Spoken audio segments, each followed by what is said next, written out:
Hello everyone, welcome to the manufacturing processes class. In this video, I'm going to discuss the analysis of the metal forming operation, the rolling operation, forging, extrusion, and drawing operation. And basically, we're going to focus on the rolling and the forging and the extrusion operation. And we're going to know how we can do analysis for these different operations. We're not going to go deeply through the mechanics of these operations, except that we're just going to go over the how we can calculate the necessary force or pressure needed to perform the operation. In addition, how we can come up with a tentative plan or design of the process itself, how it's going to be done. This is starting with the rolling operation, and as we discussed before, the rolling operation it involved squeezing the material with the aim of decreasing the thickness from T0 to T final. So you could consider that in one single pass that the T0, this stands for the initial thickness. This is the initial thickness of the workpiece, and we are in purpose of decreasing the thickness into a final thickness. So this is going to be the final thickness of the work part or the workpiece, right? And this is the main objective of the rolling operation, as we discussed before. And for that reason, we're using a roll. This roll, it should have a radius. So R stands for the roll radius, or instead of giving you the radius, you would be provided the diameter. So D uppercase stands for the roll diameter. This is going to be the roll diameter in case that the diameter is already given. So definitely the R, the radius, it should be half of the diameter of the roll. And in many of the cases in the conventional way of the rolling operation, we are using two identical rolls, and both they are rotating with the same rotational speed. So we're gonna have here in lowercase, this is the RPM, this is the revolution per minute of the roll. This is the rotational speed of the roll itself, how fast it's going to rotate, how many revolutions that this roll is going to do per minute. This is the N, which is the rotational speed of the roll. So what happened basically during this rolling operation, that the thickness decreasing, and we shall applying some forces, squeezing the material with some force from the top here and down to squeeze the material. This force F, this is the rolling force. So F stands here for the rolling force. This is the force needed to perform the rolling operation, and one of the objectives of this part is to know how we can calculate this rolling force, because it is needed basically in many cases. So also what happened that the material it entered the roll between the two rolls with an initial velocity V0, but this velocity is going to change after the rolling operation is going to increase. Why? Because we're already squeezing the material, decreasing the thickness. This would result in an increase in the length of the work part, and you already pushing more material. It means that the speed V final, it's going to change, or is going to increase all the time. So we do have two different velocities here. This is V0, which is the entry, this is the entry velocity, or yeah, this is the entry velocity of the work part, or you could say that this is the initial velocity of the work part, and after rolling, this velocity, this is going to be the exit velocity of the work part. This is the velocity after rolling, which should be bigger. You should understand that all the time we do have the V final, it should be bigger than the V0, which is the initial velocity or the entry or the velocity of the work part at the entry. So this is also one of the things that we should understand about this rolling operation. And basically what happened that this roll, when it rotates, it comes in contact with the work part over a surface. This surface, it is curved surface, but it has a length of this arc. This is the length of this arc. This length, it is commonly known as the contact length. We're gonna give it a name as L. The length of this arc of contact between the work part and the roll is gonna be known as the contact length. And it is important. Why? Because over this contact length, the roll already pushes against or squeezing the material, so there should be some pressure. So there is a specific pressure distribution that we are going to discuss over this contact length, and depending on this distribution we can come up with the necessary force that needed to squeeze this material with the aim of decreasing the thickness, as I mentioned, from T0 to T final. This is going to be the basic idea of the flat rolling operation. Make sense? What else that we should understand, that we do have here VR. So what is VR? This is the linear velocity that is conjugate to the rotational velocity of the roll. This roll is going to rotate with a high velocity. So as you can see, the material is already moving with V0, and there is another velocity beyond or after the rolling as V final. This is the final or the exit velocity. But there is a velocity that is related to the speed of squeezing the material along the contact surface, along the contact surface between the roll and the workpiece. This velocity is known as the roll velocity, but this is a linear velocity that is equivalent to the rotational velocity of speed or speed of rotation of the roll itself. So this VR, this is the roll velocity, and there is linear velocity. It means that it should be measured in terms of meter per second, as we gonna see, right? So these are the different keywords or the different parameters that basically control this rolling operation.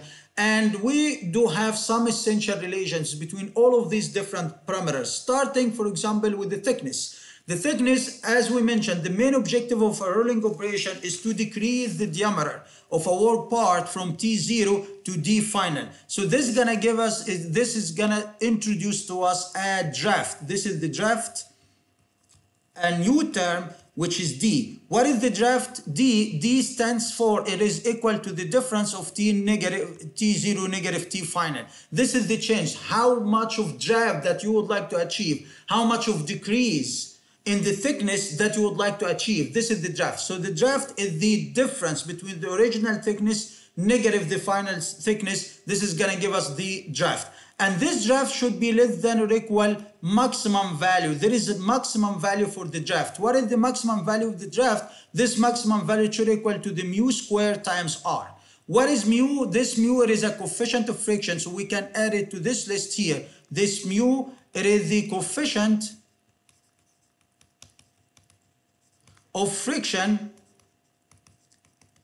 at the contact surface between the roll, definitely between the roll and the workpiece. Over this contact surface, there should be some friction and there should be some slipping, some sliding. If this roll is already 100% slides, not within a specific interaction, friction, if the coefficient of friction between the workpiece and the roll, it is not big enough or it is not suitable, this roll will start to skip the work part, and the work part won't gonna move, won't gonna be squeezed and processed and rolled between the two rolls. So there should be some suitable value for the friction between the roll and the work part to allow for the flow of the metal to be squeezed between the two rolls and perform the rolling operation. This friction is essential.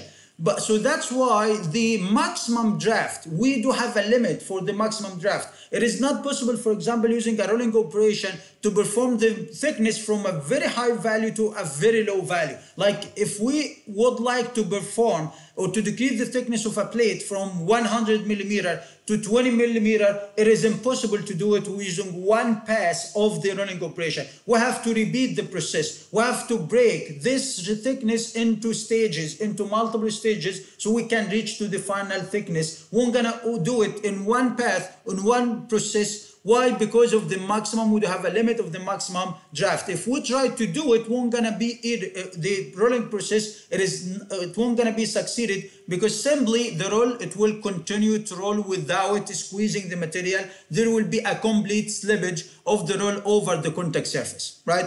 Another thing that you should understand, that over this contact surface, some of the particles or there should be some slippage, but there is only one point over which the slip, it is zero, and this point is the one that is necessarily needed to push the material to flow between the two rolls. If all the points, so if we just break down and zoom into the contact surface, over this contact surface between the roll and the work part, there are lots of points, right, of contact between the roll and the work part.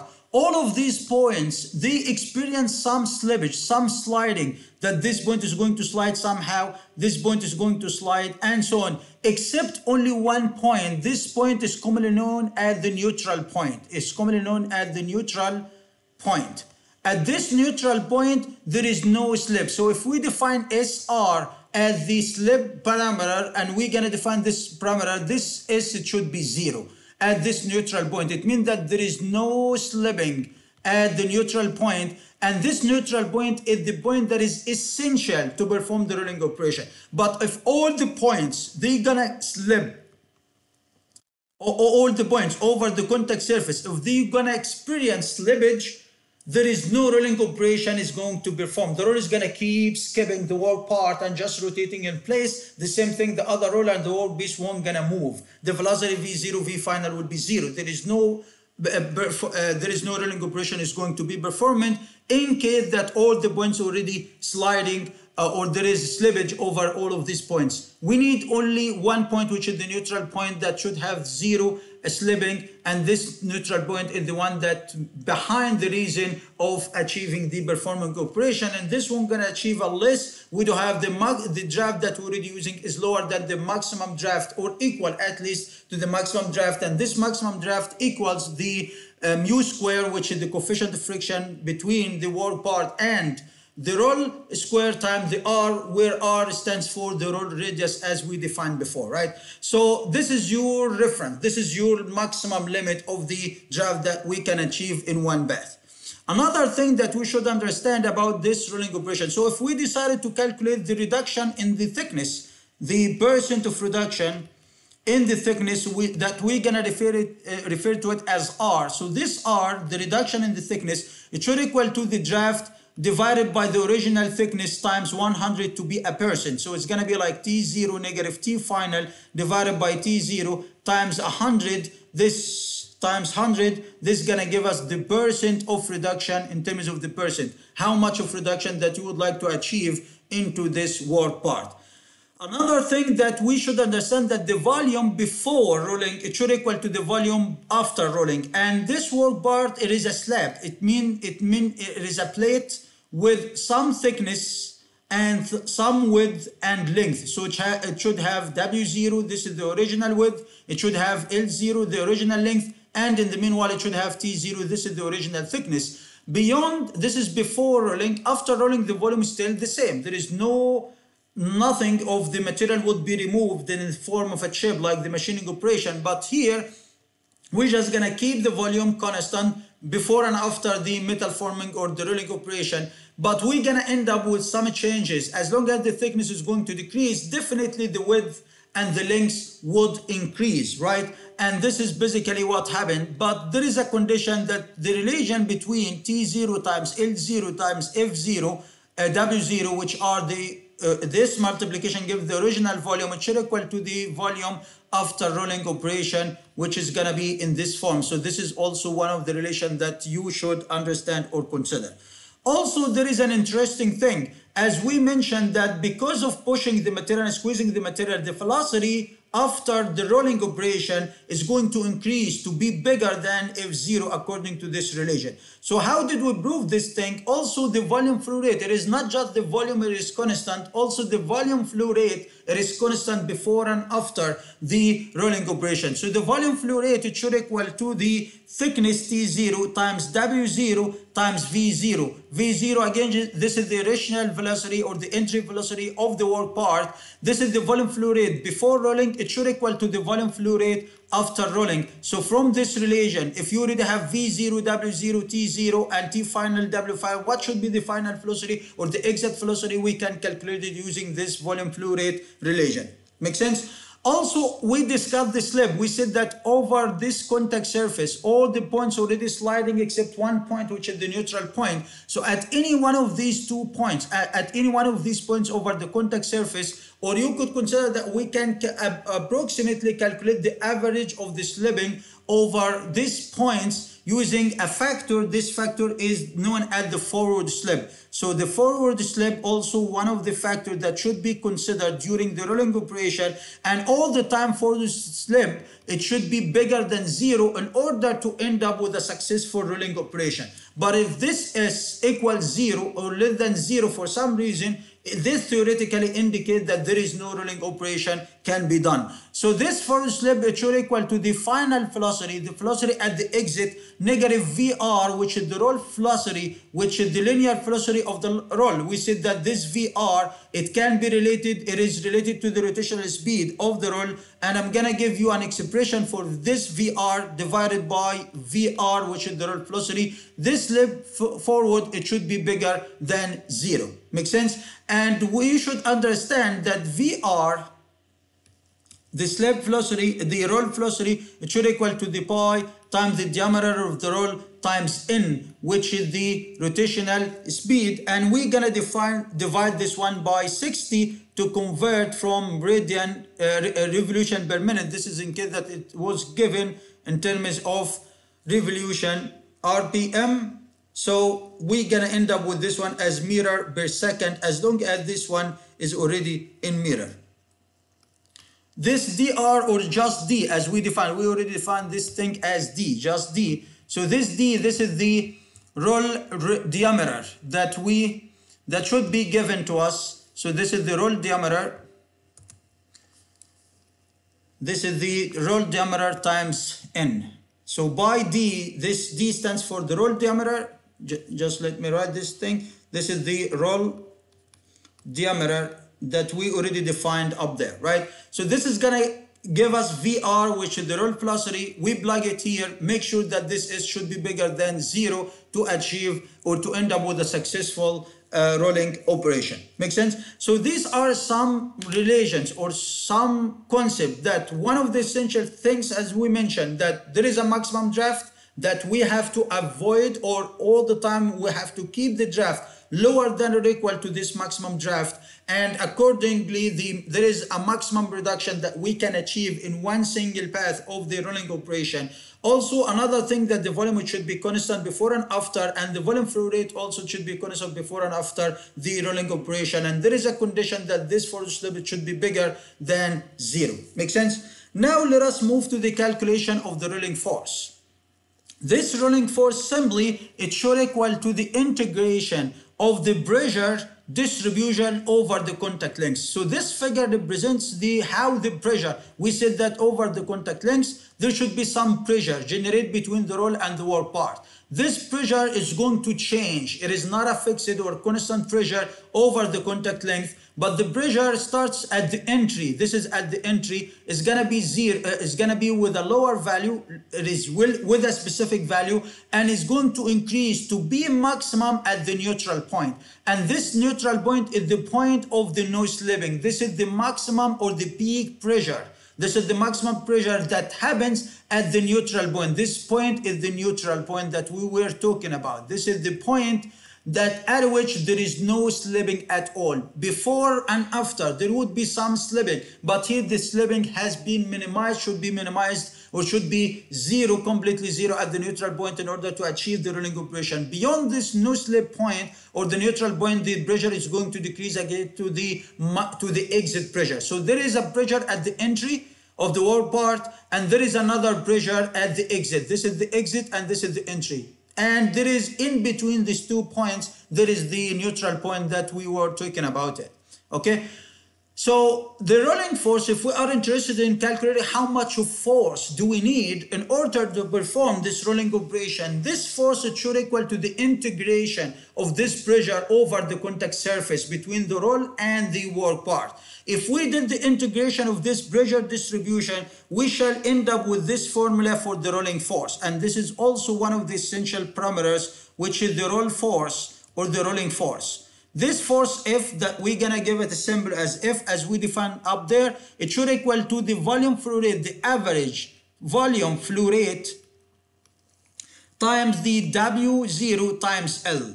What is L? Again, this L, it should equal to the contact length. So for this one, this YF, this is the average flow rate. The YF bar, let us define this thing here. This is the YF bar. This is the average flow stress that we discussed before in the previous meeting regarding the average flow stress, which should be the average or the integration of the flow stress over the strain rate or the strain domain that we already, as we discussed before in the previous meeting. So this indicates that the deformation of the rolling operation, it is mainly dependent on the average flow stress, or it is preferred to be described using the average flow stress more than the flow stress itself, right? And we're gonna discuss these points when we solve or consider the next examples. But this W0, this is the original width of the wall part, and L here, this is the roll length. So this is the contact length. This is the L. As we mentioned, this is the contact length, and this contact length, it should equal to, it equals to the square root of R, which is the roll radius times the draft, which is T0 negative T final. All of these equations, there should be a specific mechanics behind these equations, but I won't gonna explain because this is not required in this course. This is not a part of this course to understand the mechanics of these equations or the mechanics behind these equations, except that you just should understand these relations and know how you can use them to do analysis for the rolling operation in order to calculate, for example, to do like plan or design, also to understand how you can calculate the rolling force for a rolling operation. Make sense? So this is for the rolling force. Again, it depends on the average flow stress of the material times the W0, which is the original width of the material, times L. This width should be changing kind of after the rolling operation or even during the rolling operation. But here we are assuming that the width will be still the same. So that's why we're already using the W0. And this is acceptable as long as the material is very long in comparison to the width. In case that the width there is not that huge like the length, and this is basically what happened in the rolling operation. If you remember even from the video, like the rolled sheets or plates, they are very long, so the change in the width in comparison to the change in the length and the thickness, it is very negligible. So that's why in many of the cases we are assuming that there is no weathering, or the width of the material won't gonna be increasing that significant in comparison to the length and the thickness as we mentioned. So it is very negligible. So this is for the rolling force. Now, how much of power or energy that we need to perform this rolling operation? Definitely the rolls are rotating, so definitely the power, it should be related to the rotational speed of the roll. And in order to give rotation to the roll, there should be a torque needed to give rotation. The torque is a moment that needed to give rotation to another object, to some objects, or to an object like this roll. We would like to give rotation to this roll with a certain velocity and speed. In the meanwhile, there is pressure we already applying through this rolling force. So how much of torque needed to give rotation to a single roll? This torque, it can be calculated using this formula. So this is the torque needed at the roll itself. This torque should equal to the 0.5 F times L. If this is the rolling force, L, again, this is the contact length. So this is the contact length that we calculated before, which should equal to the square root of R times T0 negative T final. Make sense? So if this is the torque, how much of power? So the power needed, this is the electrical power or the power entirely that needed to perform this, not entirely, just to perform this rolling operation, is gonna be pi times N, which is the roll velocity or speed, times F times L. And this is the rotational, the RPM or the RPS, it should be revolution per second. We're gonna plug it here by RPS, which is the revolution per second, in order to end up with this power in terms of the watt. If we just gonna keep this force in terms of Newton and this length in terms of meter, and this is RPM, we shall end up with the electrical power. But this is the power needed just to give rotation for only one roll And this is the torque that needed for just only one roll. But in fact, we're gonna give rotation to 2 rolls in this configuration, in this type 2 high mil configuration. So for this 2 high mil configuration, we have to give rotation to 2 rolls. So that's why the power, it should be double this value. So this is the power needed for 2 rolls. This is for the 2 rolls as we just mentioned. Make sense? So this is how we can calculate the force, the rolling force, how we can calculate the torque and the power. But as you can see, the torque and the power, they do depend on the rolling force first. So we have to calculate the rolling force. We have to substitute by the contact length, which is the square root of R times T0 negative T final. This is the draft add for this operation.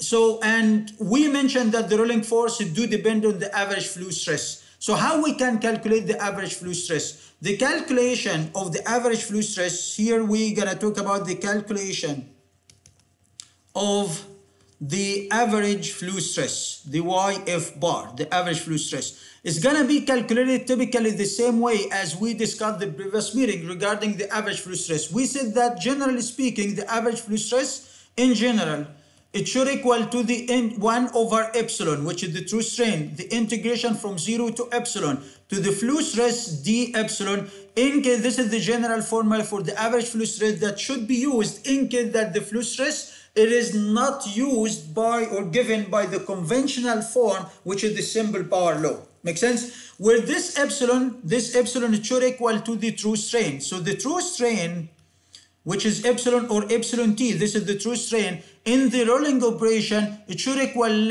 to laying the things that we are going to change. As we discussed the previous meeting, in the tensile test, the main objective is to increase the length of the part from one value to another value. But here, the objective in the rolling operation is to decrease the thickness from T0 to T final. So that's why the true strain in the rolling operation, it's gonna be the natural logarithmic function of the T0 over T final, or T final over T0. Basically, we need it positive. It should be T0 on the top over T final, the original negative divided by the new it should be, I'm sorry, it should be the T final over T0 to be more accurate. So it should be T final over 2,0, the new length thickness over the original thickness. Since the objective, the main objective of the rolling operation is to decrease the thickness, so we have to consider the deformation fraction here or ratio. It should be the T over T, the thickness final over the original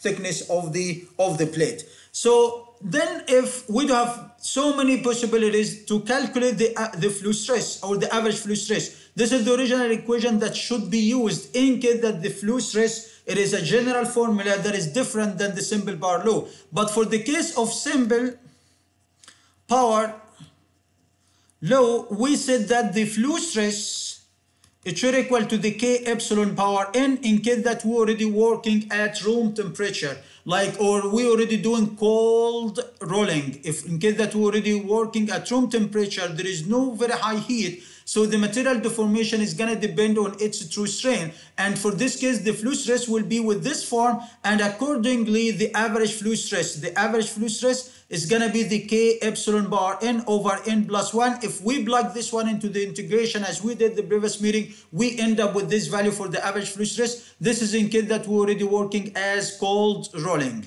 And definitely you should understand what does it mean K and N. K, this is the strength constant coefficient, and N, this is the strain hardening exponent. Make sense? If we're already working at high temperature, so this is for the simple power law also, but we're already working at high temperature like hot rolling. So in this case, the average fluid stress is gonna depend more on the strain rate, more than its dependency on the strain itself. And in this case, it is preferred to calculate the fluid stress as C epsilon dot power to M. What is C? This is the strength constant. M, this is the strain sensitivity exponent. This is in case that we're already working as hot rolling operation. So this is gonna be the formula that should be used or recommended to be used. And for that reason, we can accordingly calculate it. If we plug this one into here, or as we did here for the average fluid stress, So the average flow stress will be C times epsilon dot power M divided by N plus 1, as we discussed the previous meeting for the hot rolling. Remember that in the rolling operation, we don't need this one, but we do need the average flow stress. We don't need the flow stress, but we do need the average flow stress for the calculation of the rolling force. The rolling force depends on the average flow stress, not on the flow stress. Don't plug this flow stress into this equation. You have to substitute with the average flow stress as we discussed here.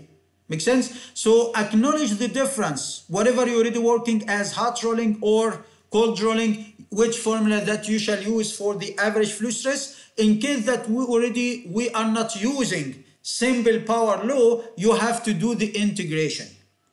You have to do the integration as we discussed, right? For the case that there are some other cases that could be considered, for the case for N equals 0, for the case equals 0, this material, it is perfect plastic material that we discussed before. For perfect plastic material, which we said that this is no strain hardening. This is material with no strain hardening material, right? For no strain hardening material, so N is gonna be 0. Your objective is just to plug N equals 0 into these formulas. You're gonna end up with the average flow stress. Make sense? So there is something that is remaining here. How much is epsilon dot? The strain rate. The strain rate, which is epsilon dot, how we can calculate it, right? We already knew how we can calculate the true strain. This is the true strain. This is the true strain for this rolling operation. So we can simply calculate it using this formula. But how about the strain rate? The strain rate, it should equal to the VR, which is the roll velocity, divided by L. Which L? This is the contact length. This is the contact length that already equals the square root of R times T0 negative T final. This is going to give us the contact length. And VR, this should be the roll velocity that already by times D times M, which is the rotational speed over 60. This is going to give us the roll velocity. You're going to plug them here. You're going to end up with the strain rate. Then you can use this strain rate for the case of hot rolling for the calculation of the average flow stress to calculate the force. Then you can calculate the torque and the power. So all of these are the different equations and formulas that we shall be using them for the calculation or doing analysis or plan for a rolling process. Make sense? So since we discussed these equations, let us consider this example as a practice to know how we can manipulate and understand this equation. Let us consider this example 1. So for this example, we do have 250 millimeter wide and 25 millimeter thick. So wide, it means that this should be like W0. This is the original width. It is already given by 250 millimeter. And the original length, thickness, it is given by 25 millimeter. It is 250 millimeter wide and 25 millimeter thick plate is to be cold rolled. So we're already working at room temperature, this cold rolling operation. So it means that the material deformation is going to depend more on the flow stress in this form. It's going to depend on N, the strain hardening, more than its dependency on the strain rate. Or it's going to depend on the true strain more than its dependency on the strain rate itself. Make sense? And this operation is going to be done over single pass. It means that it is only one pass with one draft, making sure that this draft, it should be lower than the maximum draft of the material. Using 2 high mill configuration. This configuration is a 2 high mill. This one that we just explained, and we explained its equations. This equation for 2 high mill operation or 2 high mill configuration, which is this one. Make sense? So using 2 high mill to a thickness, this is going to be the final thickness. So we would like to decrease the thickness from this T0 into another thickness as T final. So this is the final thickness, which is going to be 20 millimeter. The roll has a radius. Radius, it is not a diameter. So make sure that you pick the correct parameter for the roll. Make sure that if this just keep eye and give special consideration for this term, is it radius or diameter? So if the diameter, you have to consider that this is the diameter, and if it is radius, you have considered that this is a radius. Here it is given as a radius by 500 millimeter radius, and its velocity is given by 15 meter per minute. This velocity itself, the roll, here we are talking about the roll. So this velocity, it should be the roll for the velocity, which should be VR. So VR is already given. It would be VR or it would be N, depending on what? Depending on the unit. The unit here, it is meter per minute. Meter per minute, it means that this is a linear velocity, so we are talking about the VR directly, which is 15 meter per minute. But if I give you the same data, but I change the unit to be like 500 RPM, so this indicates that this is the rotational speed of the roll, and then you can calculate the VR as by dN over 60 as we defined up there, right? Like using this formula. Make sense? So keep eye on these different things. The work material has strength coefficient K is already given. The strength coefficient of the work part is given by 500 megapascal, while the strain hardening exponent is given by 0.1 for that material. It is required to calculate the roll force, which is F, and the torque and the power, how much they are. So the essential thing is just to calculate the roll force first. So how we deal with this one? Since we are going to calculate the force, first, we have to calculate the true strain. The true strain shall be calculated. You can start even by writing the equations to know exactly what term that you would like to calculate. We would like to calculate the rolling force. So the rolling force, it should equal to the average fluid stress times W0 times L. What is L? This is not the length of the plate. This L, this is the contact length, which should equal to square root of R times T0 negative T final. This is going to be the contact length. Make sense?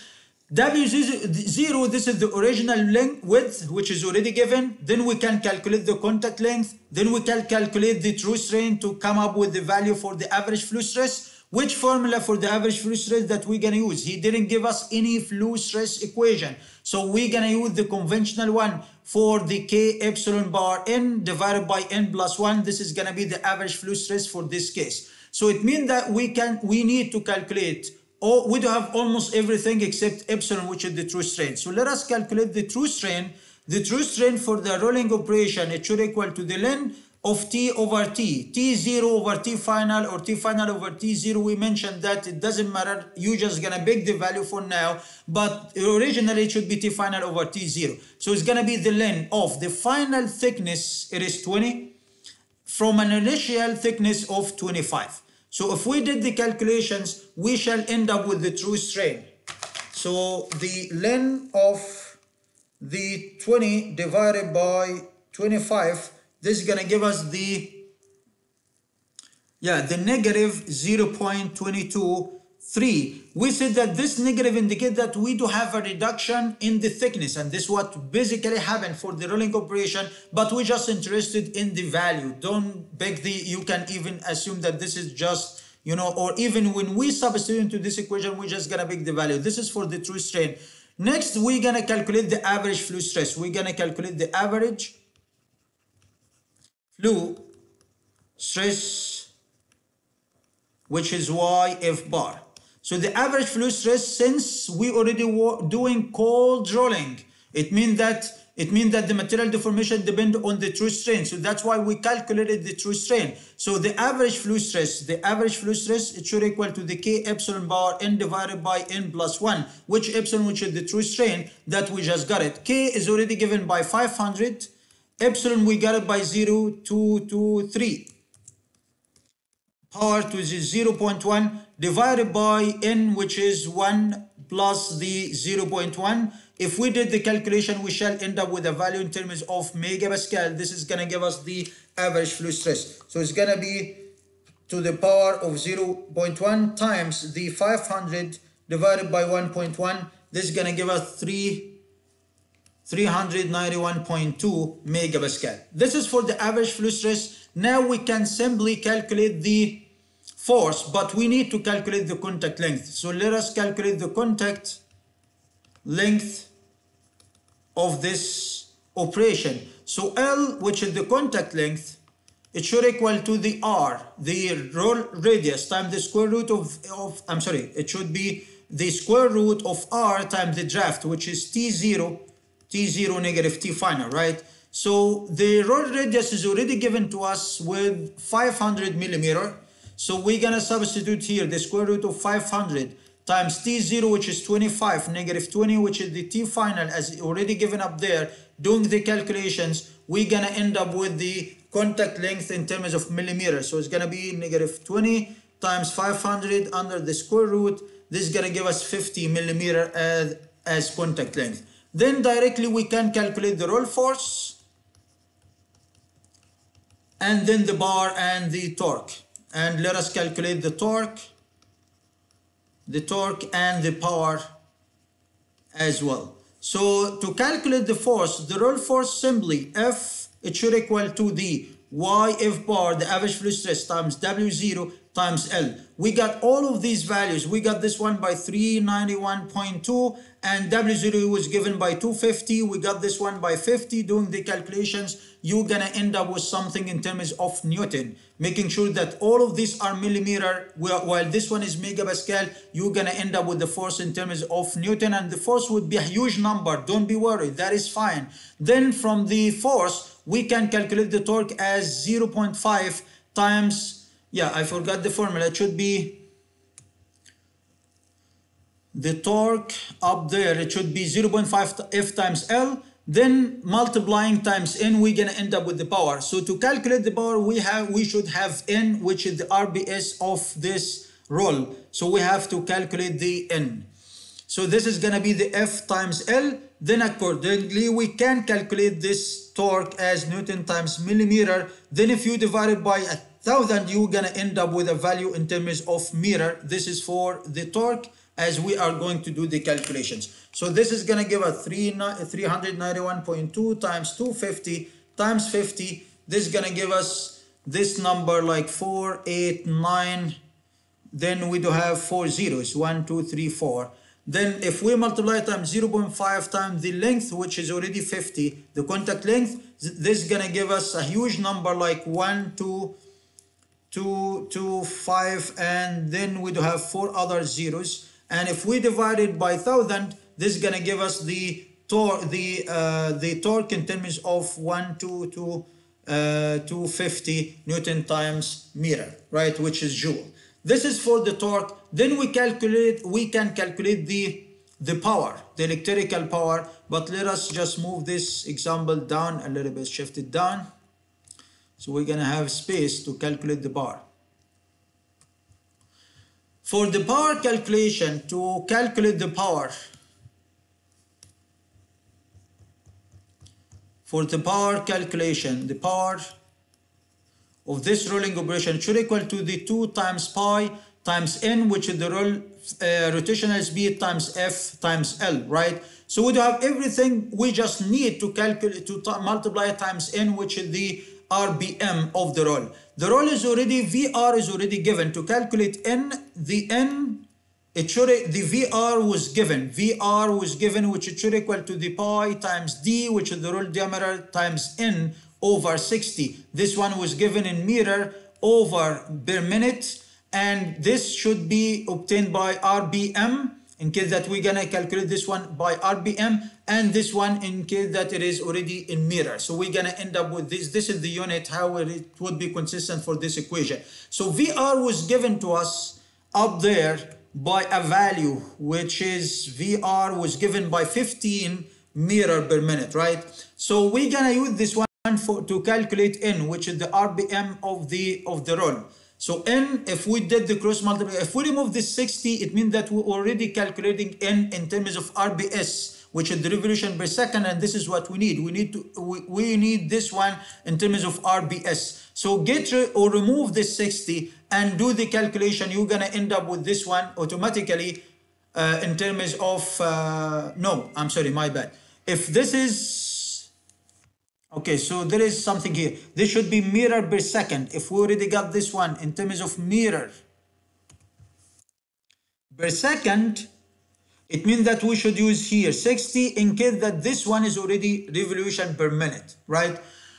So we need N to be revolution per second, so we should have VR in terms of meter per second. It was given by 15. So from this equation, if we just get rid of the 60, forget about the 60 for now, and just plug this one here, this N, to calculate N. So N is gonna be the VR divided by pi over D. Remember that D, this is the roll diameter. This is the roll diameter. Make sense? VR is already given by 15 meter per minute. So how much it should be per second? So it should be 15 divided by 60 to convert into meter per second. Make sense? Why? Because the minute, 1 minute in the denominator, it equals 60 seconds. So it should be like dividing by 60 divided by pi times 1000. Why 1000? Because this R, this D, it should equal to the 2R, the double R. The R, the radius was given by 500 millimeter, and this 1000, it should be divided by 1000 again, another 1000. This other 1000 to convert, this one to convert into meter, to convert the millimeter into meter. So if we did the calculation, we shall end up with the RPM or the RBS. This is how many revolution per second for the N. So doing the calculation, this is gonna give us 15 divided by 60 divided by pi. This is gonna give us the 0.08 RPS. This is gonna be, the RBS, the revolution per second. This is gonna give us the how many revolutions. It means that it means that this roller is rotating very slow in this case. If we did the multiplication, we shall end up with the power. So the power simply is gonna be the double pi, the 2 pi, just like here into this data. We got the F with this value times L, which is 50. Doing the calculation, we're gonna end up with this power, but we should have this ML in terms of 50 over 1000 to convert into meter, to be converted into meter. So make sure of the units, especially in the power calculations. So if we did the calculations, this is gonna give us the 2 times pi times the N that we just got it by this value times the L, which is 50, divided by 1000 to convert into meter, and we got the force by 4, 8, 9, and 4 zeros, right? So this is gonna give us at the end this value, which is gonna be typically the same like the it should be equals the 1 to 50 the watt. So this is gonna be the power needed to perform this operation, which is gonna be the same value, the same number value of the of the torque, right? But this is the power needed by the 2 rolls. This is not just 1 roll, this is the power needed by the 2 rolls, both of them. Make sense? So this is for this problem or this example, and we knew how we can calculate the rolling force for the case that we do have called rolling operation. Make sense? So now let us consider this example, which should be typically the same as the previous example, but the main difference here is that instead of performing this rolling operation at room temperature, we're gonna do it as hot rolling at a high temperature. This is the main difference between this problem and the previous one, right? So we still have even the same width, 250, the same thickness of the plate, 25 millimeter. This is the original thickness. We still have using the 2 high mil, and we're gonna perform also the same operation over single pass, and we are going to decrease the thickness into 20 millimeters. So we still have the same problem, and the roll radius is still 500 millimeter. The velocity is 15 meter per minute. This is VR, and the work hardening, the work material has strength constant. So that's why he gave us here C, which is the strength constant by 500 megapascal, and the strain sensitivity exponent, strain rate sensitivity exponent is given by 0.2, and the strain hardening exponent was given by 0.1. It is required to calculate also the roll force and the torque and the power. So it's typically the same problem. The only difference that we are going to perform this operation at high temperature. So since we're gonna work as hot rolling, it is preferred for hot rolling operation to calculate the roll. This is hot rolling operation to calculate the strain rate, or because the material deformation is going to depend more on over the strain rate. So the difference between this example and the previous one is going to be only on the start, how the calculation of the strain rate and the formula of the calculation of the average fluid stress, but the rest is going to be the same, typically the same thing. So let us calculate here the strain rate. This is the thing that we needed for this case, which is epsilon dot. We said that the strain rate, which is epsilon dot, it should equal to the VR times L. There is no ln over T over T anymore. This is VR over L. So VR, which is the roll velocity that already given to us by 15 meter per minute, so it is already given by 15 per minute. I'm going to divide by 60 to convert it into seconds. And this L, which it should be the contact length, right? And this L, the contact length that we just calculated before by 50 millimeter, if you remember, right? So we already got it by 50 millimeter, but it should be converted into, we have to divide by 1000 to have consistent units. Because now with this term, it has a unit of meter per second. And this term, it should be in meter. So you're going to cancel the meter with the meter to end up with just seconds to end up with the strain rate. So the strain rate will be in this case as 15 divided by 60 divided by the 50 times 1000. This is going to give us the, like 5 seconds power to the negative 1, which is 1 over second. This is going to be the strain rate value. Make sense? Once we find the strain rate, we can calculate the average fluid stress, which should equal to the C times epsilon dot power M divided by N plus 1. So doing the calculation, C is already given by 500 times the strain rate that we just got it by 5 to the power of M, which is 0.2. Divided by 1.1, which is N, the strain hardening exponent. So as you can see, for this formula, we need both M and N. This is going to give us the calculation. If we did the calculation, power to the 0.2 times the 500 divided by 1.1, this is going to give us the 627.15 megapascal. This is going to be the average fluid stress for this work part to be performed as hot rolling operation under these conditions, right? So we calculated the average fluid stress, then we can calculate the rolling force, right? For this case, doing the calculation of the rolling force, we shall end up, so the rolling force, it should be the average fluid stress times L, W0 times L, which should be the same L. You can calculate the rolling force. Then the torque, it's gonna be the 0.5 times F times L. You can calculate the torque. Also, we can calculate the power, which it should be the 2 for the 2 rolls, pi times N times F times L, and you're gonna do the calculation for L in the same way. So the N will be obtained with the same value. Then you can do the calculation for the power, and you're gonna end up with the same result, right? If we already using or performing this rolling operation for the same work part, for the same work piece, this rolling force, it should be decreasing. But for this example, the rolling force won't gonna be decreasing because the average fluid stress has been increased because we're already doing rolling for another material at hot rolling operation.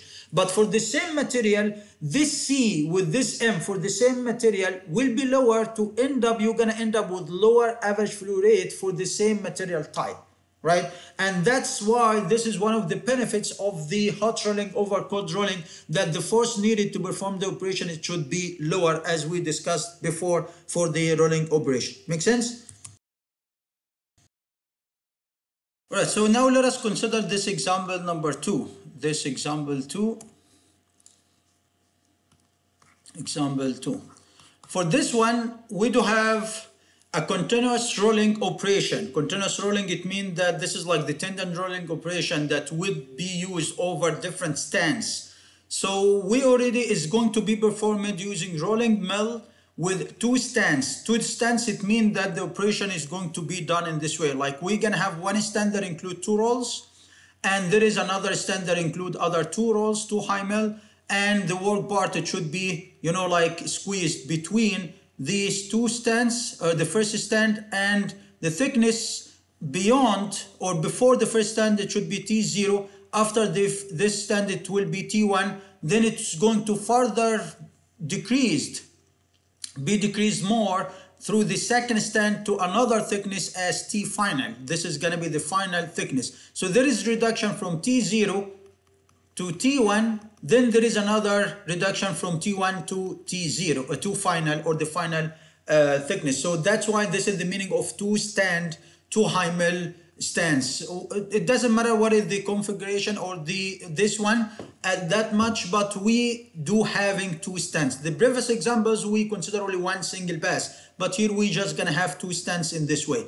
The thickness of the starting part or plate, it is 1 inches, and the width was 1.2 inches. So this is gonna be like the T0 was 1 inches, and the W0, the original width of this work plate, it is 1.2 inches. Then what? And it's gonna be done like over two stands.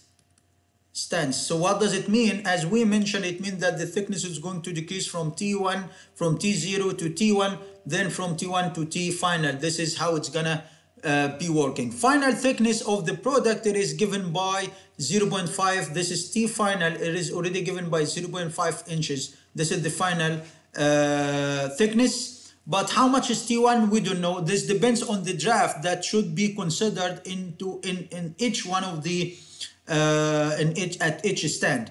Roll radius at each stand, we are using the same roll at each stand. The roll radius is given by 10 inches. So R is already given by 10 inches as already mentioned. And the rotational speed at the first stand, it is 20 RPM. The RPM, this is like N1, and there is another rotational speed as N2 for the second stand. So the N1, which is the first rotational speed at the first stand, is already given by the 20 revolution per minute.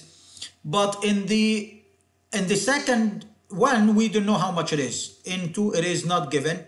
It is unknown for this case. Make sense? And he stated that assuming that we are going to achieve equal drafts of 0.5 inches will be considered at each stand. It means that equal draft, it means that the thickness, the first step is going to decrease the thickness by a draft 0.25. The same thing is going to be done using over the second stand. So we do have the draft D1, equal the draft at the second stand, both are equal to the 0.25 inches. They would be different drafts. We would have the same reduction, not the same draft. It depends. But here we do have equal drafts. The plate width is wide enough relative to its thickness that no significant increase in the width is occurring. It means that neglect any increase in the width. It means that the width of the plate will be the same, where the thickness, assuming that the width in comparison to the thickness, it is wide enough to neglect this. This is not the case because the width is 1.1. It is I think this should be like 12 inches. This is not 1 inches. This should be 12 inches. Okay, so it means that we're gonna have this value for the width. It should be 12 inches in this case. Make sense? So if you compare the 12 inches to the 1 inches, there is a big difference. So the change in the width in comparison to the change in the thickness, it is very negligible. It means that it's fine to assume the same width for all the stages, or neglect the change in the width. K, which is the strength coefficient of this material, and N, which is the strain hardening exponent, is given by 0.2. Assume the same forward slip. Assume the same forward slip. What is the forward slip? This is the SR. For the two stands, at the two stands, the same forward slip is going to be considered. And remember that the formula for the forward slip, I'm going to write this one on the side here. It is V final, or the velocity, the exit velocity of the stand, negative the VR over VR. This should be the formula that we're going to use, and we're going to discuss this part. There are some requirements. The first requirement is just to calculate the roll speed at each rolling stand, which is VR1. It is required to calculate VR1 and VR2, the rolling speed at each stand. Also to find the exit speed at each rolling stand if the entering speed in the first stand is given by V0 is given by 58 feet. I'm sorry, 85 feet per minute. This is already V0 as already given. This is the initial velocity, because at the first stand, this one will be, at the first stand, it will enter the first stand with V0, then it's gonna leave it with V1, then it will enter with V1 to leave with V final. So we need this final velocity, how much it is after the second stand. This is what we need to calculate V1 and V final, how much both these velocities for V and V0 is already given by 85 feet per second. Also, it is required to calculate the slip that already assumed to be constant at the two stands. Then we're gonna calculate the rolling force. Make sense? So let us work over these three requirements first, then we're gonna move to the calculation of the rolling force after that. So to solve this problem, the first thing, let us calculate the roll velocity at stand 1. So to calculate the roll velocity, which is VR, it should equal to the pi times the diameter times n, right? Divided by 60 if we decided to calculate this one in meter per or inch per second, right? So the diameter of the roll, the roll radius is already given by 10 inches. So the diameter should be 20. So it's going to be pi times 20 times the N1, which is already given because we already calculated the roll velocity at the stand 1. So N1 is already given by 20 RPM. So that's why we're already dividing by 60 to convert into seconds. So this is going to give us inch per second at the roll velocity at the first stand. Make sense? So this is going to give us the 20 times 20 times shift pi divided by the 60, right? So this is going to give us the 20.94 inch per second. This is the roll velocity at the first stand, right? To calculate the roll velocity at the second stand, we need N2, the RPM at the second stand, which is already not given to us, right? So we have to figure it out. We have to figure out this N2, how much it is. But to do so, we have to calculate V1 and V final first. We need them because we're going to use the condition that the slip velocity, it is constant, it is the same. So let us calculate here. We weren't going to able to calculate N2 or to calculate even VR2 unless we come up with the value of V1 how much it is and V final how much it is. So we're going to apply here. This is going to be the second thing that we're going to consider constant volume flow rate. If you remember that the volume flow rate before and after the rolling operation at each stand, it should be constant. It means that the volume flow rate here, it should equal to the volume flow rate there beyond the first stand. So from this volume flow rate condition, we can come up with the value of V1. Also, we can come up with the value of V final. And these are the velocities that we need them. Also, they already required. So since the volume flow rate is constant, it means that T0, W0, this is the thickness and the width before the first stand, time V0, which is the initial velocity, should equal to the T1, W1, V1. In the meanwhile, it should equal to the T final, W final, V final, how much it is, right? So simply to calculate V1, we should know how much is W1, V1, and W1 and W final and W0. He said that as neglect any changes, it means that this W1 and W final and W0, both the three should be equal. It means that we can cancel these W's, right? According to this condition, as he mentioned, he gave it us. It is this information was given to us. So now T0 is already given. How much it is? It is already given by 1 inches. T final is already given by 0.5 inches. This V final is required. This V1 is required. T1, we don't know how much it is. So we have to calculate T1. This one is already given by 58, right? 58 feet per minute. Then you can convert the unit or just leave it with this unit for now. Then we can do the conversion over, because if you convert here, for example, if you plug 85 directly, this velocity should be the same unit as V0 and V final, right? So now we have to calculate T1, how much it is. We need it. We can calculate using the draft condition that we are assuming the same draft. So if we calculated the draft D1 it should equal to D2. So from this, we're going to conclude that T0 negative T1, it should equal to the T1 negative T final, right? This is the first draft, this is the second draft. Because in the first bath, we are going to decrease the thickness from T0 to T1. So T0 negative T1 give the first draft. The second draft is going to be T1 negative T final. We do have everything except T1, so we can calculate it, right? So doing the calculation, and this also given by 0.25 inches. You should understand that this value, it is not necessary to be given even. It is not necessary to give you how much of the draft, because automatically knowing that the draft in each basket should be 0.25. Why? Because we are going to decrease the thickness from 1 inches to 0.5 inches. This is the final thickness. So this is to indicate that the total draft over the two bases, it should be 0.5. And since we are using at the two stands the same draft, so it means that we're going to have the quarter here and another quarter there on the second stand. So it's going to be 0.25, which it means that this value, it is not necessary to be given to you. We can even calculate it. While it is already given, we can simply, this one is given by 1 inches. So what should be the T1? Doing the calculation, we're going to end up with 0.75 inches as T1. So it means that T1, we're going to get it equals 0.75 inches. This is for the thickness after the first draft. Then plug this one here. You can simply calculate V1 and V final, and this is what we are going to do. So simply substituting, we can calculate from this equation one,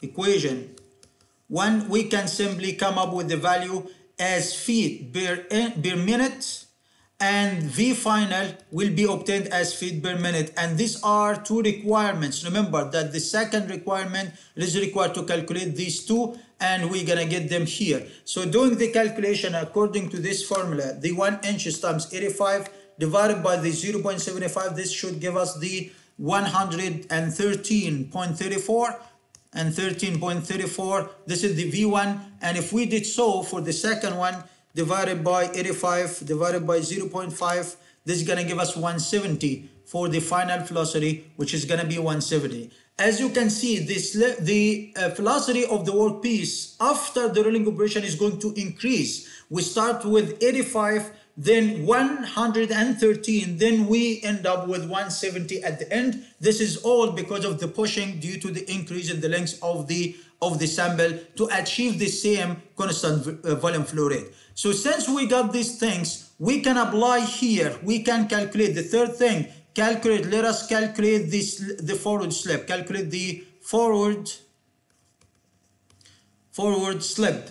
We can apply the condition that the forward slip SR1 equal to the SR2 to come up with the roll velocity. We need to calculate the roll velocity. We calculated the first one, we're seeking VR2, right? So the slab velocity, R1, it should equal to the SR2, which should indicate that the SR, it should be, this is the formula, V final, this is the exit velocity of the part, negative the roll velocity of this at this stand. We do have two stands, so we do have two exit velocities. We do have V1 at the first stand, we do have V final at the second stand. So at the first stand, the forward slip, it should be V1 negative VR1 that we already got them, divided by VR1 equal to the V final negative the VR2 divided by VR2. We are seeking value for VR2. Also, we are seeking the value for the slip, how much it is, right? So doing the calculation, V1 is already given by 85, and this one, we got it. We got it here by 20.94 inch per second. You can convert into feet per minute, or you can convert this one into the same like inch. So to convert feet, this is already given by feet per minute. So we're gonna multiply times 12 divided by 60. 12 to convert the feet into inches, and the 60 to convert the minute into seconds. So this is gonna give us 12 times 85 divided by 60, negative this one, which we got it by 94, and we got this one as 20.94. Doing the calculations, you can calculate the forward slip on this side. So this is gonna give us 85 times 12 divided by 60, negative, so this will be 17, negative the 20.8594 divided by the 20.94, 4. So this is going to give us a negative value. So it means that there should be something that we have to double check here for this forward slip.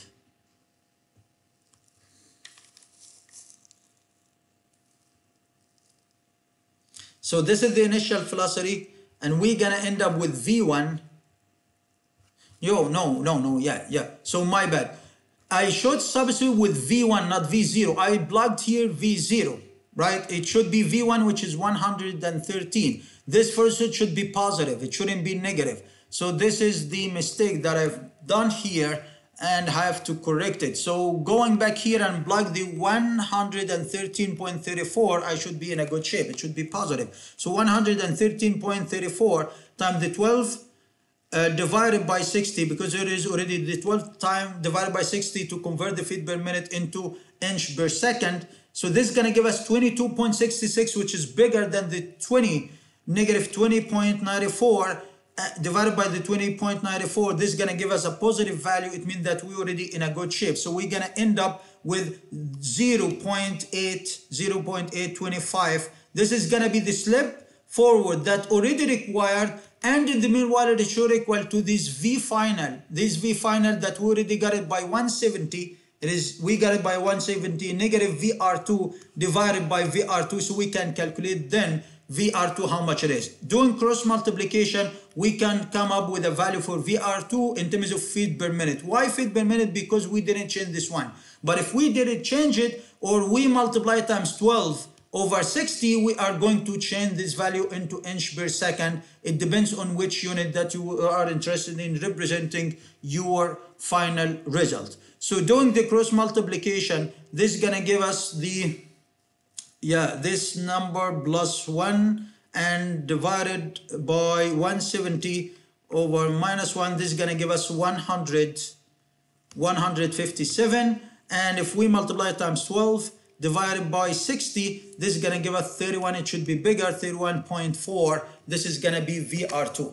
So we got the roll velocity at the first stand and the roll velocity at the second stand. Also, we got the exit speed at each rolling stand, V1 and V final. Also, we calculate this forward slip. So all of these requirements, we already got them. Now let us move to the calculation of the rolling force. To calculate the rolling force, it is better to write the equation and seek the given, see what you already have in terms of data, and seek the other unknown data. So, and this is what we're gonna do. So for the calculation number 4, for the calculation of the rolling force at each stand. So for the calculation of the rolling force at stand 1, at the first stand, the objective is to decrease the thickness from T0 into T final, right? T1, I'm sorry, to T1. T1 we got it by 0.75 inches, and this one is already given by 0.5, I'm sorry, is given by 1 inches. So you should set up your own problem, like you're gonna deal with this one like a separate problem. Now let us calculate the rolling force. It should equal to the average fluid stress times the W0 times L. So W0, it will be fixed between the first stand and the second stand, but we have to calculate the average fluid stress and the L, the contact length itself, right? And remember that he didn't mention anything about the rolling operation. Is it hot rolling or cold rolling? But I understood that it should be cold rolling as long as he just give me only the K and the N. And he didn't give me C and M. This indicates that I'm assuming that we're already working as hot rolling operation. So to calculate the average fluid stress, we have to calculate the true strength first, which it should equal to the length of T0 or T1 over T0. It should be like T1 over T0, because we are going to decrease from this value to this value. This is going to give us the 0.75 divided by 1, doing the calculations, and forgot about, skip the sign. So it's going to be the length of the 0.75. This is going to give us the 0.287 and or 6. This is just dimensionless. So this is the true strain. We can simply plug it to calculate the average fluid stress. He didn't mention anything regarding the fluid stress equation. It means that assuming that we are using the simple power law, so this average fluid stress will be K epsilon power m divided by n plus 1. So K is already given to us by 500, I think, up there. This is the strength constant for this material, was given by 600 and n was given by 0.2. So going down here to the calculation, so we're going to end up with 600 times the strain, which is 0.2876 power to the 0.2 divided by 1 divided by 1.2. Doing the calculation, we're going to end up with something in terms of megapascal. So this is going to give us this value divided power to the power of 0.2 times 600 divided by 1.2. This is going to give us at the end 389.72. This is going to be the average flow stress. So this is for the true strain, and this is for the average flow stress that we already got it. W0 is already given by 12 inches. The only thing that is remaining that we have to calculate the contact length, which is already given by the square root of R times T0 negative T final, or T1, because we are going to decrease from within this stand from T0 to T1. This, and the roll radius is already given by 10 inches for both stands, and the thickness is going to decrease by 0.7. It means that this time it should be the draft, which is already given to us by 0.25 inches. Doing the calculations, this is going to give us 10 times 0.25. The square root will give us the 1.6 inches. This is going to be the L. It is exactly 1.58. So let us assume that this is like 1.6 inches. Then plug it here. You can calculate the rolling force in the first stand. So the rolling force in the first stand, the rolling force, we're gonna get it by the, let us calculate it down here. This rolling force, we're gonna get it F1 at the first stand. It's gonna be simply do the multiplication of this value, which is 389.72 times, it is megapascal. It means that it is Newton per millimeter square, and the time the length, which is, I'm sorry, this shouldn't be megapascal, it should be PSI, because we're already working in the inch system. All right, so this should be in PSI, which is PSI stands for inch per pound per inch square. All right, so that's why the scale should be given by a value that should be in pounds. It shouldn't be given in megapascal, right? I think, let me double check. Yeah, this unit, it should be PSI. This unit, it should be PSI, right? For the K value, okay? It means that it will be provided with consistent results, so or units. So you just gonna multiply the average flow stress time the 12 inches, which is W0, and time the 1.6 inches. Doing the calculations, we should end up with the force. This is the rolling force needed in the first stage, which is 47 or 74.82.6 pound. This is the force needed to perform the rolling operation at the first stand. Now we're gonna work on stand 2 in the second stand. In the second stand, we are going to decrease the thickness from, this is the first stand, and from T1, which is already given by 0.75 inches, into T final, which is already given by 0.5 by 5 inches. It is not expected to have the same force, by the way. The force, even although we are using the same roll, we probably would end up with different forces, or the rolling force in the first stand and the second stand will be different. And that's why we have to do the calculation again, like we're already starting from scratch for the second stand. So it should be the average flow stress times W0 times L. W0 is still the same, 12 inches as already given, which is this 12 inches. And L, it will be different. It won't gonna be 1.6, it will be different L, as I'm gonna show you, and even the calculation of the average flow stress. So we have to calculate the true strain, which it should equal to the length of T final divided by T1, which it should be the length of T final, which is 0.5 divided by 0.75.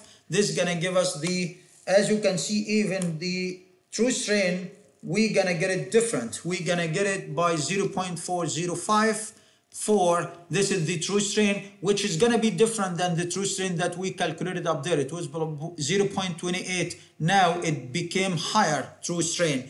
And this indicates that the average flux stress is going to be bigger, K epsilon power n divided by n plus 1, which is going to be 600 times the 0.054 divided to the power of n, which is 0.2 divided by 1.2. Doing the calculation, we shall end up with something in terms of PSI for the average flux strain to the power of 0.2 times the 600 divided by the 1.2. This is going to give us 417.4 PSI. As you can see, it is bigger value. And L, it should be the square root of R times T1 negative T final. This is the draft, which it should be. We are like in this case that we still having the same draft, yes, but the average flux strain had been changed. So the square root, since we are using the same roll, which is 10 inches, times the same draft, which is 0.75 negative 0.5, and doing the calculation, we're gonna end up with 1.6 inches. But it is not necessary, as I mentioned. This depends on the condition at the second stand. Probably this contact length would change. Then if we decided to calculate the rolling force at the second stand, is going to be the average flux stress that we already got it by 417.4 times the W0, which is 12 inches, times L, which is 1.6. Doing the calculation, we're going to end up with something in pounds. So this is going to give us the rolling force at the second stand, 1.6. Doing the calculation, 814.23 pounds. Make sense? So we calculated the rolling force at each stand. So the question is, how much is the total force? Can we sum F1 and F2 to end up with the total force? No, it is not possible. Why? Because you don't need this total force at any instant of time. At the first stand, you need one force. At the second stand, you need another force. We cannot sum these two forces together because they are not affecting at the same instant. They are not affecting the material at the same stand, right? So these two forces, F1 and F2, they cannot be summed. But the power needed to perform the entire operation can be summed. So what does it mean? To calculate the power, if the power, although it is not required, but if the power, let us assume that the power is required to calculate the power. So what you're going to do, your objective is just to calculate the power at stand 1, which it should equal to the 2, because we're already using two rolls, pi times L, right? I think, yeah, times N, which is the RPM of the roll at the stand 1, which is already given to us, right? We calculated these rolls here. N1 was given to us with 20 RPM. Then we can calculate N2 because we already calculated VR2. So using VR2, we can calculate N2. It means that we can simply calculate the bar at the first roll using the first force. So we're going to end up with using the first contact length. So we're going to end up with a certain number in terms of what? This is the bar at the first stand. The bar at the second stand, it will be 2 pi N2 F2 L2. Then we can calculate this one as well in terms of power. So the total power can be summed. The total power needed for the entire operation will be P1 plus P2. We can sum both of them to end up with something in terms of what? But we cannot do so for the force because the force will not be applied at the same instant of time over the work material. This is the force needed for the first stand and the force needed for the second stand. But the entire power, it can be summed. Make sense? This is for this example, and this is generally for how we can do analysis to calculate the rolling force, especially the rolling force, how we can do like a design or a tentative plan, how we can perform a rolling operation. We consider two examples for the case that we are going to perform the operation over one pass or two stands, like as shown or as already given in example in the second example. Make sense? So that's it for the rolling. Now we're going to move to the next operation, which is the forging operation. So for the rolling operation, as we discussed before, that the basic idea of this operation, especially if we are working as open die forging, this is the type of operation that we're going to consider its analysis, the open die forging operation, that we're already using this open die and we're pressing this die against the workpiece. So the workpiece, it comes with an initial height of H0, and this height is going to decrease into another height as already given in the sequence, that we start from H0, then into another instantaneous height is going to decrease, and it's going to decrease till a final height as already given in this schematic. So the main objective of this operation, as we mentioned, is to decrease the thickness. So the main objective is to decrease the height from H0, this is the original height, to another H, whatever it is, like another lower height. This is the main objective. So that's why the true strain, and this is going to be the first term that we have to calculate, the true strain of this operation is going to be epsilon t. It should equal to the ln h over h. This is the new height divided by the h0, or hi, which is the instantaneous height. This is the instantaneous height at a certain instant, like this is hi, for example, up to h final. So this is the true strain, and definitely this true strain is going to increase as we are decreasing more the height of this work part. The work part, by the way, it comes into cylindrical shape with an initial diameter and initial height. So this is the initial diameter of D0, and we do have initial height of H0. This is the initial height of H0. So it comes in cylindrical billet, and we are doing upsetting operation to this one. But we explained that we do have two scenarios or two cases. Also, how about the true strain? This is for the true strain. Also, in addition to the true strain, we have to consider the strain rate, because we said that some of the operation, in case that we're already heating the material very high into a very high temperature, and this basically what happened in the forging operation. In this case, that the material deformation is going to depend more on the strain rate more than its dependency on the true strain. So the strain rate in the forging operation, which is epsilon dot, it should equal to V over H. What is H? This is the instantaneous height. This is the height at the instant, or the height that we are required to calculate the required forging force. Where this forging operation it is done by applying a certain force as F and V. So this V, this is the speed by which we're already pressing this workpiece or compressing it to be squeezed in order to decrease its height, right? So this is the speed of performing the rolling operation. This is the speed, the speed of forging, and this velocity, it should be provided, or speed should be given to you, and this is the instantaneous height. We can calculate the true strain at this height needed to perform this operation at this height. As we discussed that we do have two scenarios basically.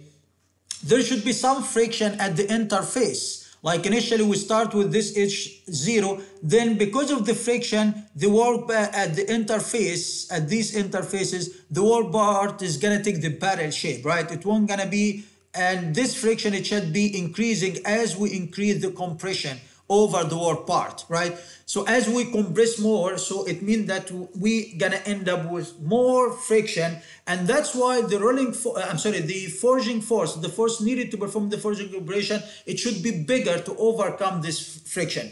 But this is the ideal case. Here, for this case, we are assuming this is the ideal case. We are neglecting the effect. We are assuming that there is no friction. But as I mentioned, this is ideal thing. This won't gonna happen in reality. In reality, there should be friction. So this is the real case. This is the real case where we gonna have a friction, right? So for the two cases, the forging force, how much it is? Now let us know how we can calculate the forging force. The forging force, looks like you're already doing compression process. So the forging force, it should equal to the force divided at it should be equal to the stress times the area, because the stress because we're already pressing the material, so are exposing the material into some stresses, which is the flux stress. The flux stress, it should equal to the force divided by the cross-sectional area of this workpiece, right? So automatically the forging force, F, it should equal to the flux stress times the area. This is for the ideal case. This is for the ideal case, because we are assuming no friction, so we just gonna assume that the force is gonna be equal to the flow stress that this material should be exposed to in order to achieve this strain times the area, which is AF. It should be the final area, that this is the final cross-sectional area of the part. We can just put this one in, instead of using the AF, we can use the AI, which is the instantaneous cross-sectional area at the instant. So for example, what happened?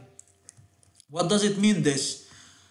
For example, initially, if this area is area 0, the original area, this force should be 0. Why it should be 0? Because there is no strain and this amount of force is minimum at the initiation of the forging process. Then this force should be increased, gradually increased, keep increasing to deform the material more, to squeeze the material more, to force the material more, right? So as we decrease, this area is going to increase, because as we're decreasing the height, the cross-sectional area is going to increase, right? Especially in the ideal case. Here the diameter became more wider, right? The diameter became more wider. It means that we are increasing the area. So as this area increases, the force needed to perform the operation is going to be increased. So the maximum value, so you could say that initially at the start, if we just draw like a tentative diagram of the force, this is the forging force, and this is the stages of the drawing.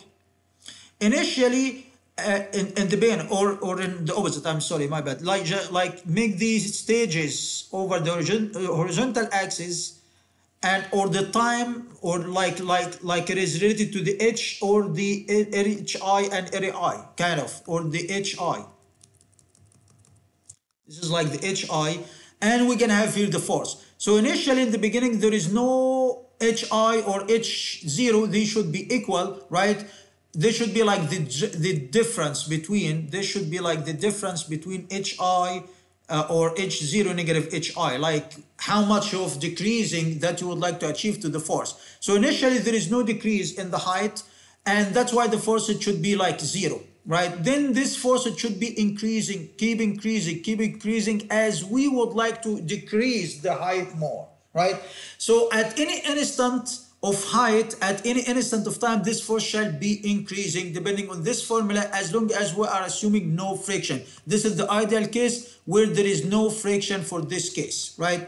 So as you can see, this depends, the forging force depends on the flow stress. Depends on what? On the flow stress. But the rolling force was depending on the average flow stress. The flow stress, as we discussed before, according to the simple power law, it should equal to the K epsilon bar N in case that we are doing this forging operation at room temperature or a little bit higher temperature. But at very high temperature, it should equal to the C epsilon dot bar to M. It means that the material deformation is going to depend more on the strain rate than more its dependency over the true strain. And the true strain, this is how we can calculate the true strain, this is how we can calculate the strain rate. So we can use either one of these two forms to calculate the flow stress, multiplying times the instantaneous area, the area AI, it should equal to the pi over 4, the DI square.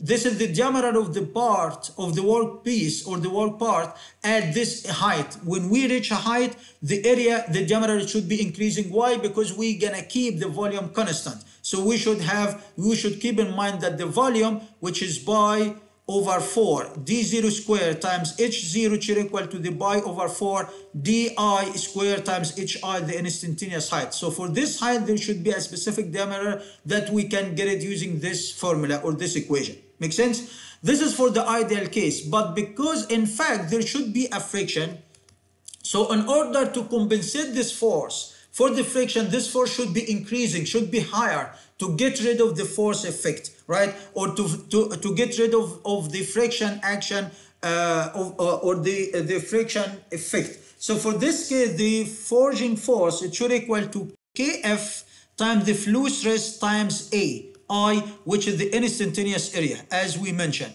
What is Kf? This is like a factor. This is forging factor. This Kf, this is like forging factor, and this factor that related to the friction, this factor can be calculated using this formula as 1 plus 0.4 mu times di over hi. This is like an empirical formula. People did some experimental trials and they end up with this formula or this empirical formula for the Kf for this factor to compensate for the friction effect. So this is in case that there is a friction, and in case mu is already given to us in the problem, where di, this is the instantaneous diameter at this height hi. If this is the final height, so this should be the final diameter. If this is the initial height, this should be the initial diameter. So, and in this and so on. So at any height, how much, what is the corresponding diameter of the specimen at this height or the cylindrical part at this height? This should be calculated using this equation that the volume should be constant during the forging operation. Then we can calculate this Kf. Yf and Ai will be typically the same like the ideal case. So this is the real case for the case that we do have friction. So this is for the friction case. Make sense? So these are the essential equations that needed, and the main objective again is just to know how much of force. The only thing that we can, or one of the fundamental things that we have to design for or consider for this upsetting operation or open die forging operation is to know how much of force needed to perform this operation and how it would change over the change as we change the height of the specimen. So these are the equations, and now let us move to these two examples to understand them more through these two examples, like example 1. In example 1, it is a cylindrical part. So the original part, it is cylindrical part. This is the pellet with a diameter D0 is already given to us. D0 is given by 50 millimeter and an original height of 40 millimeter. This is H0. Is warm upset forged. Warm, it means that it's going to be heated somehow, but the temperature it is not that high, so that's why he gave us K and M. It means that we can use the simple power law as K epsilon power to M. It means that the material deformation, it can be considered that it is dependent over the true strain of the material. As you can see, there is a specific value for the strain hardening exponent of this material at this temperature level. In an open die forging, so this is the open die forging operation that we discussed up there, to a height, this is going to be the final height. This is going to be H final. This is going to be H final to 20 millimeter. But the material won't going to reach to this 20 millimeter in one instant of time. It's going to take time. We're going to keep pushing. We're going to apply some force. Then the material will be squeezed, or the height will be decreased to a certain value, let's say like 35 millimeter. Then we have to increase the force to decrease the height more. But if we didn't increase the force, the height won't gonna be decreased further.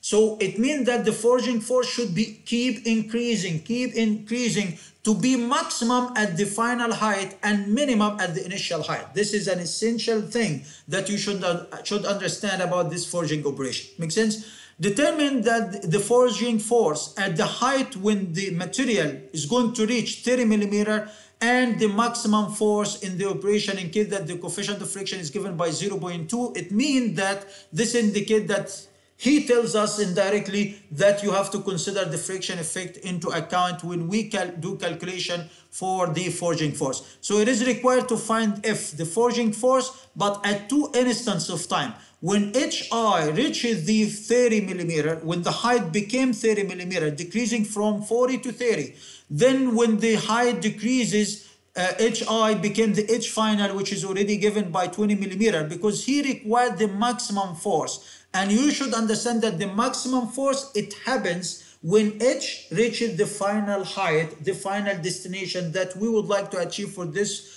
operation or this work part, which is achieving a reduction in the height up to 20 millimeter, right?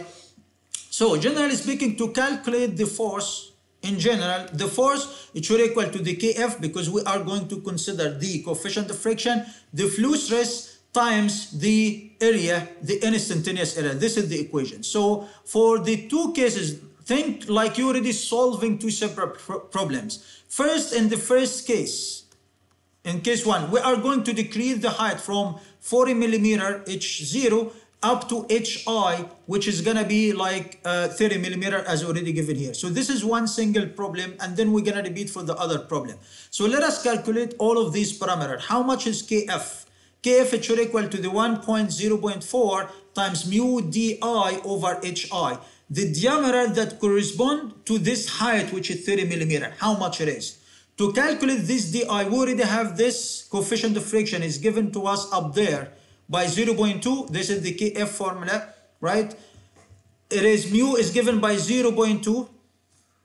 Remember in the Kf formula, this 0.4 is a fixed constant because this is commonly for steel, and as I said, this is based on some experimental trials.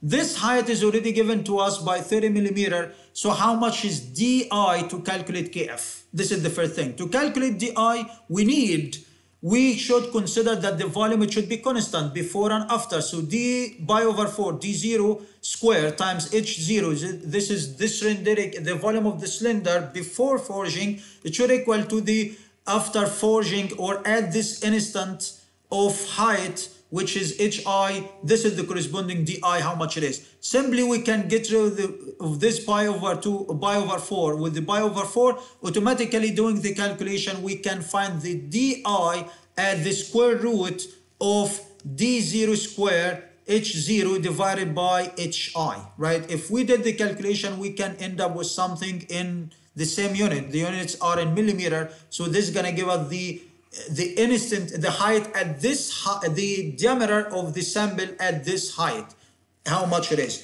So d0 it is already given to us by 50 millimeter, h0 is 40, so it's gonna be 50 squared times the 40 under the divided by the 30 under the square root. This is gonna give us the 57.54. This is the instantaneous diameter at this instant of height. Plugging this one here, substituting here, we can simply calculate. So we're gonna end up with Kf, then Kf, we're gonna get it by this value divided by 30 times the coefficient of friction times the 0.4 plus 1. It should be bigger, definitely it should be bigger than 1. As already given here, it should be bigger than 1. It means that our calculation, it makes sense because the forging force because of the friction should be increasing, right? So this is to get rid of the friction effect. Then we need to calculate the area I and the YF. So to calculate the flow stress,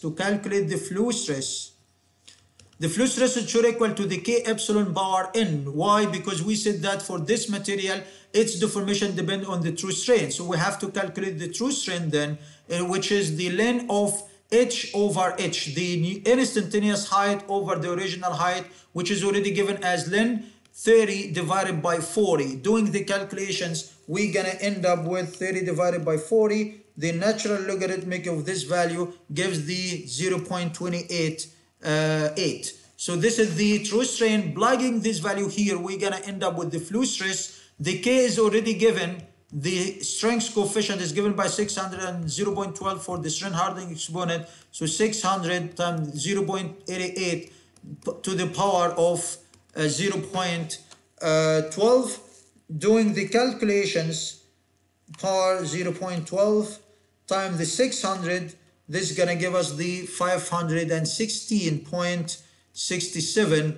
The unit should be megapascal. So this is for the flow stress. We got the flow stress, we got the Kf. The only thing that is remaining is just to calculate the area I, the instantaneous area. This area, definitely area I, it should equal to the pi over 4 di squared that you just got it here. This is the diameter that corresponds to this height. So doing the calculation, pi over 4 times the 74 to the power 2, this is gonna give us something in terms of inches squared. This is gonna be the area. So 74 to the power of 2 times shift pi divided by 4. This is gonna give us 618.44 millimeter. Doing the multiplication of these three numbers, this one times this YF times this AI, this is gonna give us the force. So the rolling force for the first case is gonna be the multiplication of this 2618.44 times 500 and 16.67 times the 1.5154, which is the Kf. We're gonna end up with a big number a little bit for the forging force, and this makes sense because we are consuming lots of force to perform this forging operation in terms of Newton. This is gonna give us the forging force, how much it is. We can divide this number by 600 by dividing by 10 power to the 6. This is gonna give us in mega Newton how much it is. So it's gonna be like 1.56 mega Newton. This is a very huge amount of force that needed to perform this forging operation, just to decrease the height from 40 up to 30 millimeter to reach this height level. Make sense? This is for the first requirement. The second requirement, it is required to calculate the maximum force in this operation. The maximum force happens at the maximum height. So we're gonna repeat again all the calculations one more time. The only different thing will be the HI will be replaced with the H final, how much it is, right? So we're gonna repeat the calculation one more time, but using the H final. Let me just move this one down, or just add one more page here, new blank page, so we can do the calculation for the second case. So this is for the second case, when we are going to decrease the height from 40 millimeter, and we would like to calculate at the final height, which is the already given to us, I think by 20, right? 20 millimeter, the 20 millimeter. So the force shall be bigger than this value. This is 20 millimeter. It means that we're gonna calculate the maximum force, forging force. So in general, if he required the maximum force, forging force, we have to do the calculation at the maximum height. Repeating again what we did typically, like you're already solving the problem from scratch. We do have the forging force as Kf times the fluid stress times the area final. Now we're gonna use the area final because we're gonna reach to the final area, right? Or the final height. The Kf, now we're going to calculate the Kf. The Kf, it should equal to the 1 plus the 0.4 times mu times the di, which is d final over h final, right? So how much is the final diameter? To calculate it, we should consider that pi over 4 d0 square times h0 should equal to the pi over 4 d final square times h final. D final is already, d0 is given by 50, h0 is given by 40. This one is given by 20 millimeters. So how much is D final? We can calculate it. From the calculation, we're gonna end up with D final in something in terms of millimeter, and D final, it should be bigger than the DI that we just calculated up there. Okay, so if we did the calculations, this is gonna give us the 50 square times the 40 divided by the 20 under the square root. This is gonna give us this number, which is 70.71. It means that the diameter is going to increase more up on the further decrease in the height. So this is gonna give us the H final. We're gonna do the same thing calculation for the fluid stress, which should equal to the K epsilon T to the power N. So it means that we have to calculate the true strain. The true strain, it should be length the H final over the H0. This is the new height. This height is 20. This one is already given by 40. So we can do the calculations as 20 divided by 40. The natural logarithmic of this number, this gives 0.6931. As you can see, the number has been increased. It means that we have to pay more force to perform this forging operation. So that's why we are expecting that the force is going to be bigger, right? Yeah, we forgot to calculate the Kf. We got the D final, so the Kf, if we plug the D final here, we are expecting even Kf is going to increase. So this 70.71 divided by H final, which is 20, times the 0.2, which is the coefficient of friction, times 0.4, which is the factor plus 1. This is going to give us 1.28. As you can see, the number of the Kf factor has been, the friction factor in the forging operation has been increased as we decrease the diameter more. Decrease the height more. So this is for the true strain. Plug it here, we can calculate the fluid stress. So the fluid stress simply is going to be 600, which is K, and this is 0.931. The K and N won't going to change because these are material properties. Doing the calculations, we're going to end up with a new value for the fluid stress that it should be bigger, indicating that we're already increasing the force to the power of 0.12 times 600. This is going to give us the 574.118. Then this is for the fluid stress. if we did the fluid stress calculations, simply we can calculate the final area calculation, which is pi over 4 the d final square. So it's going to be pi over 4 d final. We got it by 70.71 squared. Doing the calculation, this is going to give us the squared times shift pi divided by 4 equal the 3,926.9 millimeter square. Then if you did the multiplication again of these three numbers, the Kf, the fluid stress, times the final area, this is going to give us the maximum forging force as required in terms of Newton. Then we can divide by 10 power 6 to convert into meganewton if the unit was required to represent this force in terms of meganewton, for example. So doing the calculation, 574.18 times the 1.2828, this is going to give us at the end 2892401.4. Dividing by 10 to the power 6, this is going to give us 2.89. As you can see, the force has been increased. Well, previously, so initially,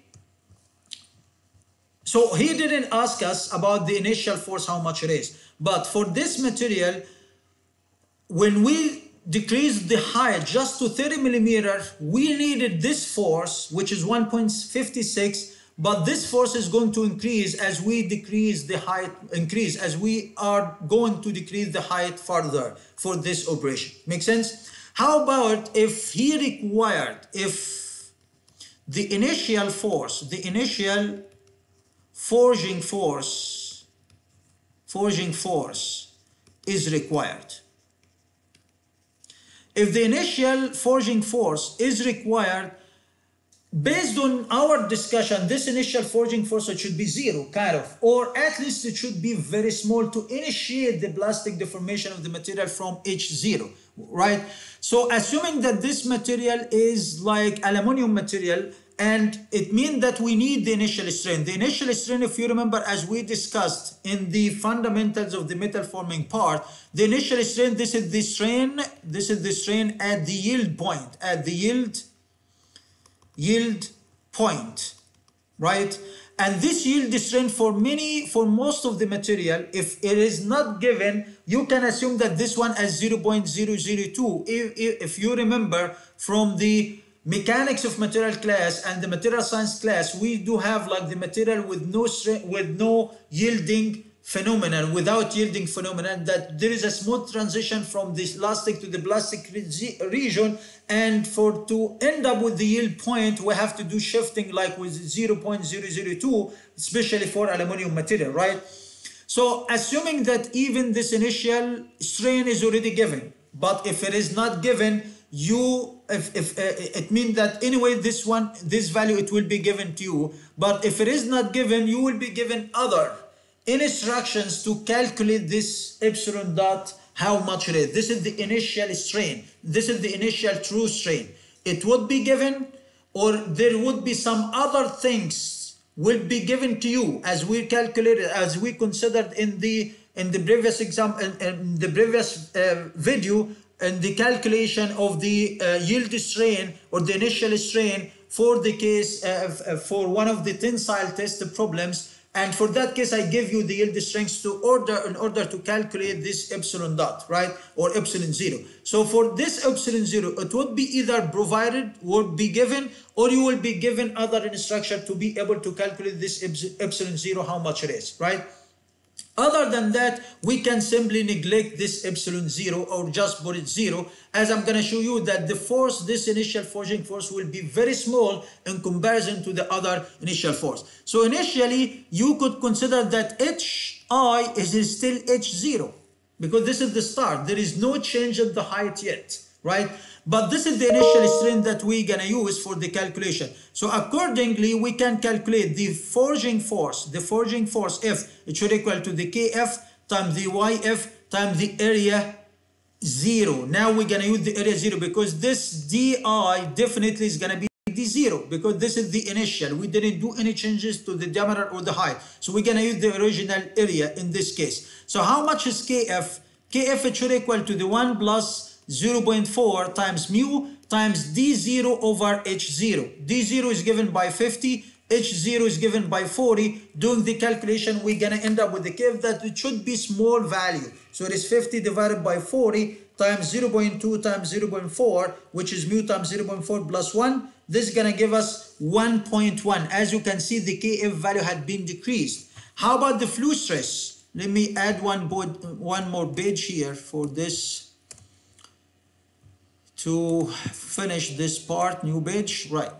So this is for the Kf, we calculated. How about the flow stress? The flow stress, it should equal to the K epsilon to the power n, right? So this epsilon should be epsilon 0 because we are calculating the initial, the minimum force.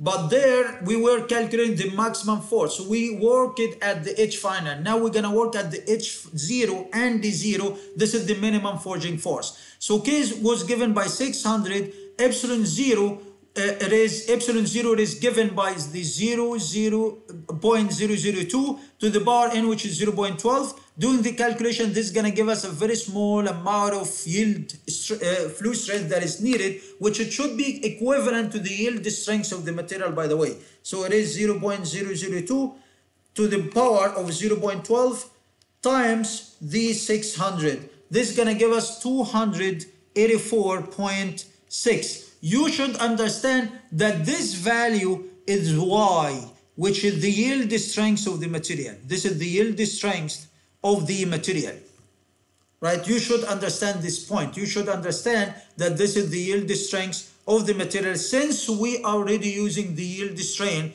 of this material. So instead of giving you K and N and epsilon 0, I would give you the yield strength. So you're gonna plug it here. You're gonna consider directly this Y.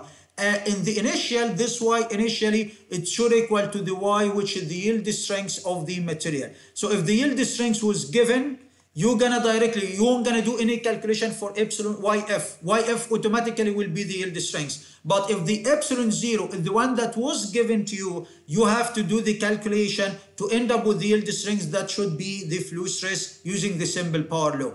Then you're gonna plug here, how much is area 0? We need to calculate it. Area 0 is gonna be the pi over 4 times the D0 square, which is pi over 4, the 50 squared. This is the original diameter. So it's gonna be 50 squared times the shift pi divided by 4. This is gonna give us at the end 1963.5 millimeter square. This is gonna be the area. Now, if you did the calculation of this area 0 times y, the flow stress, times the Kf, these three numbers, we shall end up with the minimum force. This is the initial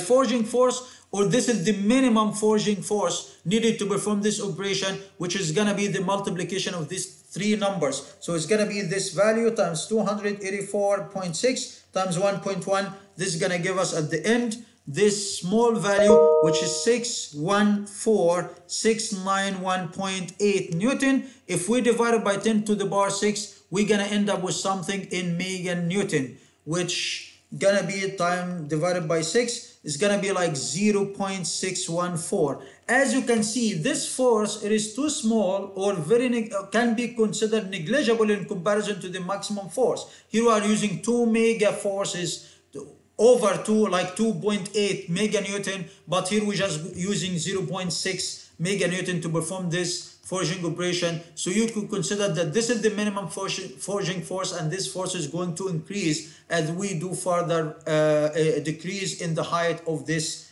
material. Make sense? So this is for this example. The second example is going to be typically the same. This is example 2. So I'm going to go over this one very quick, showing you the difference between this example 2 and the previous one. The main difference here is that the material is going to be hot upset forged. Initially, it was warm upset forged. He mentioned that it's going to be warm forging operation, and that's why the material deformation depended on the true strain. Now, since we're gonna work at very high temperature level, so the material deformation shall be depending on the strain rate of the material, and that's why he gave us C and M into this equation or this problem. and we are already decreasing the height from the 40 millimeter with D0 equals 50 into 30 millimeter. So it's gonna be typically the same problem, but we are required to calculate the maximum force. So again, the maximum force, forging force, it should be at the final height, which it should equal to the Kf, because mu, no, he didn't give us mu even in this problem, but the original equation should be Kf Yf times the final area, since we are interested in the maximum force. He didn't give us mu. Mu was not given. It means that assuming mu equals 0, the coefficient of friction, automatically with no calculations, Kf is going to be 1. So plugging here, it means that you're just going to calculate the area final and the Yf. To calculate Yf, the flow stress, it should be C times epsilon dot m. This is the difference. Why we are using the strain rate? Because it is hot up setting, and he gave us C and M. This indicates that he indirectly tells us use this equation. So how much is epsilon dot for the forging operation? We said that this should equal to the V, which is the forging velocity divided by the instantaneous height. We are going to calculate the maximum force. So this height, it should be the final height. If it is like any other height, you're gonna plug here the instantaneous height as we mentioned. He should give us here, this is one of the missing data about this problem. Assume that this V already given, it should be given to us by 20 meter per minute as velocity. So we're gonna do the calculation. We have to convert this minute into seconds. So it's gonna be 20 divided by 60 to convert from minute to seconds, divided by the H final, which is already given to us. How much the H final? It is given by 20 millimeters, so it's gonna be 20. Doing the calculations, this is gonna give us the 1 over 60, which is gonna be like 0.016 1 over second. This is gonna be the unit for this strain rate. Then plug this data here, you're gonna end up with the flow stress. C is already given by 600. The strain rate was given 0.016 to the power M. M is already given by 0.12. Doing the calculations, you're gonna end up with the to the power 0.12 times the 600. This is gonna give us 367 megapascal. This is gonna be the flow stress. Then how about the final area? The final area A final, it should equal to the pi over 4 D final squared. So we have to calculate D final. D final, to calculate it, you should consider that the volume, it should be constant, equals to the pi over 4 D final squared times H final. H final is already given by 20 millimeter. This one is given by 40. This one is given by 50. So how much is D final? We calculated the same value before. We got it by 70.71. Plugging into here, we're gonna end up with the area final as we got it up there before for the 70.71 square times the shift pi divided by 4. This is gonna give us 3,926.9 millimeter square. So we got the area final. Plug it here, do the multiplication of this number times this number, then times the Kf, which is just 1 because there is no friction. So we're gonna end up with the maximum force as required for this problem is gonna be the multiplication times this 367 equals, this is gonna give us this value, which is 144,1177.98. If we divide it by 10 power 6, this is gonna give us the value in terms of mega Newton, which is gonna be 1.44 mega Newton. As you can see, for the same working part, as we heated the material more and we depended more on the strain rate, the forging force has been decreased. It means that heating the material will result in a reduction in the forging operation, and this is a good thing, right? So this is for the upsetting operation and how we can calculate the forging force for these different examples. And you should acknowledge which formula that should be used. And to know how we can calculate the maximum force, the minimum force, or the force in between, this force depends on the instantaneous height of the forging operation. Make sense? All right, so now let us consider this third example and the last one of this video. it is required to perform heading operation. If you remember that one of the forging operation that can be done, it would be used for making the head of a bolt. And this is just to remind you with this operation that we basically do have this die, and this is going to be the typical shape of the die itself, right? And there should be a wire that it should be stopped somehow at a distance. So there should be like, this is going to be the wire in the middle. So we're going to keep feeding the wire, then we're going to stop this wire. So there should be like some projected length of this wire outside the die. This is going to be the die, and this is going to be, this is the die itself, and the red thing is going to be the wire, right? Then we shall applying some hammering, some force over the wire to be squeezed to fill into, you know, like this is going to be the punch, and this is going to be the die, as we mentioned, and the thing in the middle here is going to be the wire or the bolt itself. As we press or apply some force over this one it will be squeezed and filling into the die to end up with the bolt itself. Make sense? So this is the heading operation, and it is gonna be done at cold forging operation or cold heading operation. It means that it's gonna be done at room temperature, and we said that most of this operation is conventionally done at room temperature. So it's gonna be performed to produce the head of a steel bolt. The bolt material is with a strength coefficient of 550. This is the K value is given by 550 megapascal, and since this is going to be done at room temperature as cold forging or heading operation, it means that the material deformation is going to depend on the true strain. So that's why we need the strain hardening exponent N, which is 0.24 as already given here. This is the strain hardening exponent. The coefficient of friction or at the die work interface is already given by 0.1. This is the mu, which is the coefficient of friction between the die or the punch and the workpiece interface. We are talking about the friction over this interface, how much it is, right?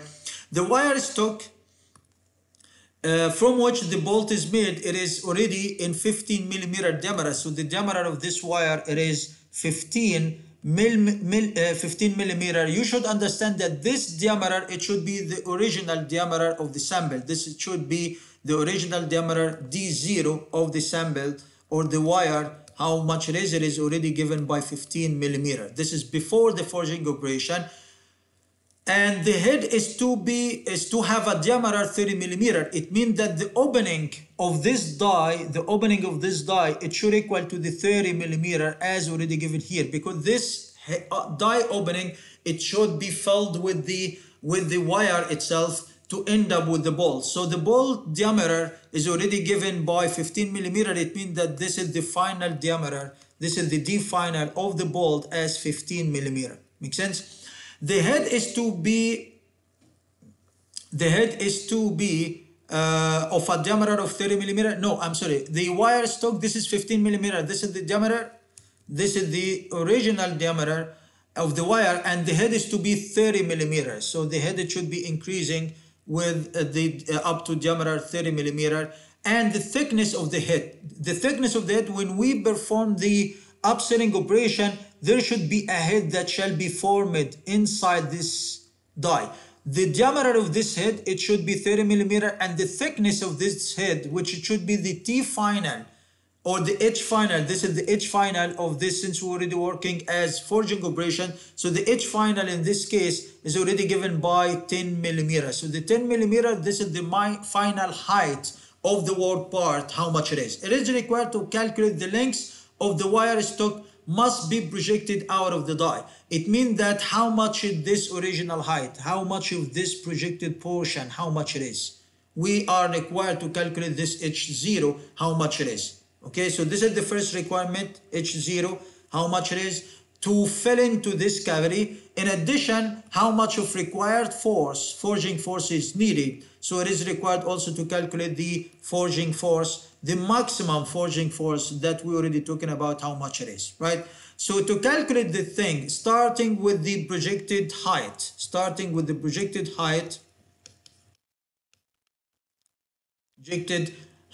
or length of the wire, which should be definitely H0, how much it is. How we can calculate this H0? We have a condition that the volume before and after the forging operation, it should be 0. So the volume, it should be pi over 4, the D0 square times H0. This is the original volume. The new volume is going to be D final square times H final, right?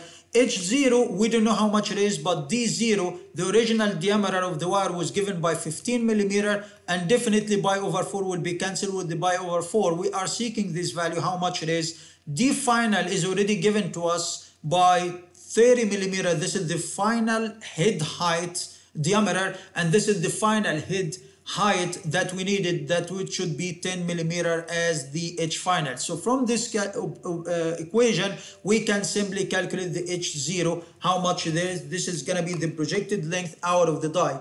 So doing the calculations, this is going to give us the 30 squared times the 10 divided by the 15 squared. This is going to give us the 40 millimeter, this 40 millimeter as projected length of the wire out of this, starting from this surface, how much it is. This is H0.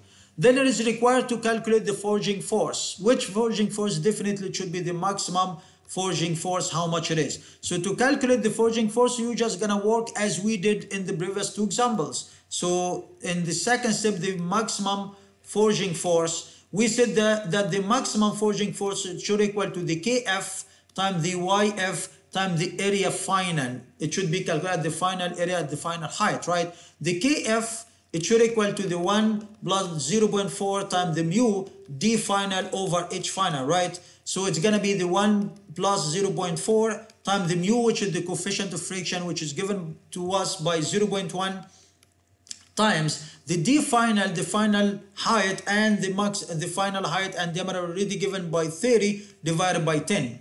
So doing the calculations, we're going to end up with 3 times 0.1 times 0.4 plus 1. This is going to give us the 1.12. This is the coefficient of friction for the forging operation. Then we're going to calculate the flow stress. To calculate the flow stress, we should have the true strain, which is K epsilon T bar to the N.